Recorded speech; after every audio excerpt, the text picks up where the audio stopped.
Hi, this is Ken. Tesla reported its second quarter results, and the headline is a strange one. Record revenue and a big miss on profit. The market's verdict was harsh. The stock fell more than 14%, wiping out around $140 billion in value. But when you go through the numbers line by line, a few things show up that the headlines don't capture, including some genuinely good ones. Let's walk through what actually happened. Let's start with what went well. Revenue came in at $28.2 billion, up 26% from a year ago, and an all-time high for Tesla. Wall Street was looking for around $26.4 billion, so this was a clear beat. Breaking it down, automotive was $20.5 billion, up 23%. Energy was $3.1 billion, up 13%.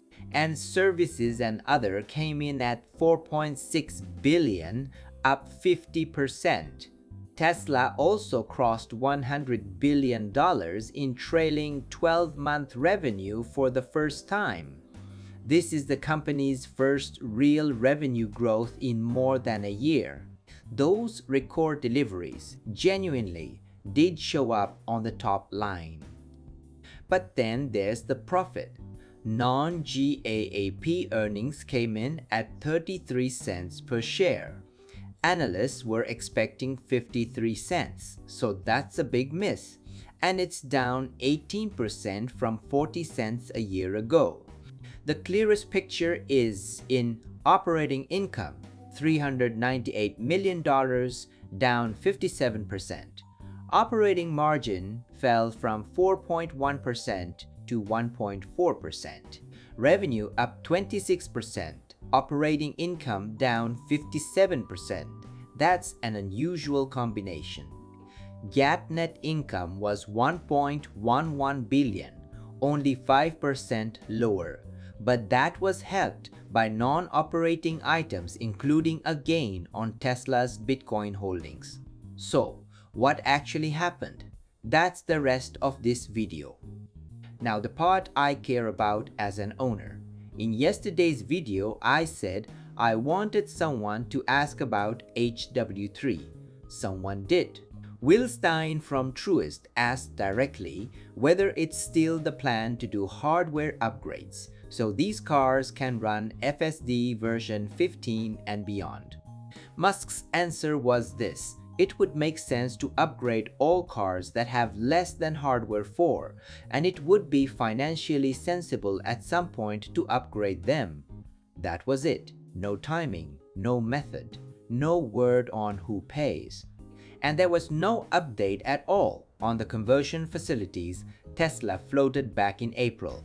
So what we learned is that there still isn't a concrete plan. My Model 3 is one of these cars, so this wasn't the answer I was hoping for. What we did get is B14 Lite, which is real and which arrived this week. The software came, the hardware answer didn't. That's where we are. Next, Robotaxi. In its shareholder deck, Tesla showed a chart of cumulative paid Robotaxi miles climbing past 2.4 million. It's a nice upward line. But there's a catch with cumulative charts. They only ever go up. To see what's actually happening, you have to split it by quarter. Do that, and Q1 added about 900,000 paid miles, and Q2 added about 900,000 as well. Flat. Break Q2 down by month, and about half of it came in April alone, with May and June running closer to 200,000 miles a month. On the other side, there's genuinely good news. Ashok Eluswamy said, the unsupervised fleet has now driven over 380,000 miles with no notable accidents, and that those cars are already running an early version of FSD B5. Musk said they intend to grow miles by more than 10% a week.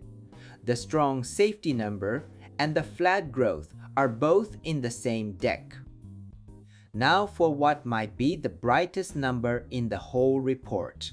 Tesla posted that in the second quarter, more than 55% of its North American deliveries included an FSD subscription at the time of delivery. More than half of buyers say yes at the door.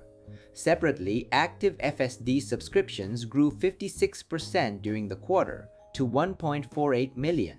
Those are two different numbers, but they point the same way: FSD is selling.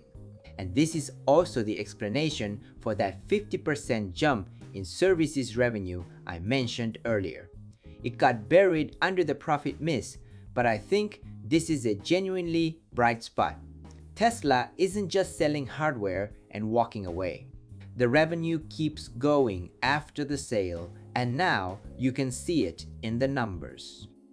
Next, what all that spending is actually turning into. Cybercab, the purpose-built Robotaxi, has started production at Gigafactory, Texas, and employee rides have already begun.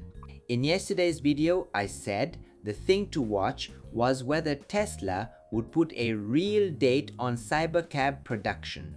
The answer turned out to be that it's already started. On Optimus, Tesla is removing the Model S and Model X lines at Fremont and installing the first generation Optimus production line in that space, targeting production start this year. But Musk was blunt about it. He called it the hardest product Tesla has ever tried to scale, because everything on the robot is new and there's no existing supply chain for it, so expect a long, flat ramp. Still, you can now start to see where the money is going. On this channel, I share Tesla and SpaceX news every day. On Wednesday, I covered the FSD V14 Lite rollout to Hardware 3, and on Thursday, I went through to watch for on this call. Tomorrow, I'll cover the Starship launch result. If you'd like to follow along, please subscribe. Before we wrap up, let me take a moment to introduce myself. I drive a Tesla Model Y, and at home I've installed a Tesla Powerwall, so I actually charge my car with solar energy. I truly believe Tesla is shaping the future, and that's why I share the latest news and insights here on this channel. I'm from Japan, but I want to connect with Tesla fans all around the world. That's why I also create an English version of my videos. YouTube now lets you switch the audio into your own language, so you can enjoy it in whatever language you prefer. Most of all, I'd love to connect with Tesla fans everywhere so we can support Tesla together. I also share updates on X, so feel free to follow me there and let's connect. And if you haven't already, please subscribe to this channel. I'd really appreciate it. Thanks for watching, and I'll see you in the next video.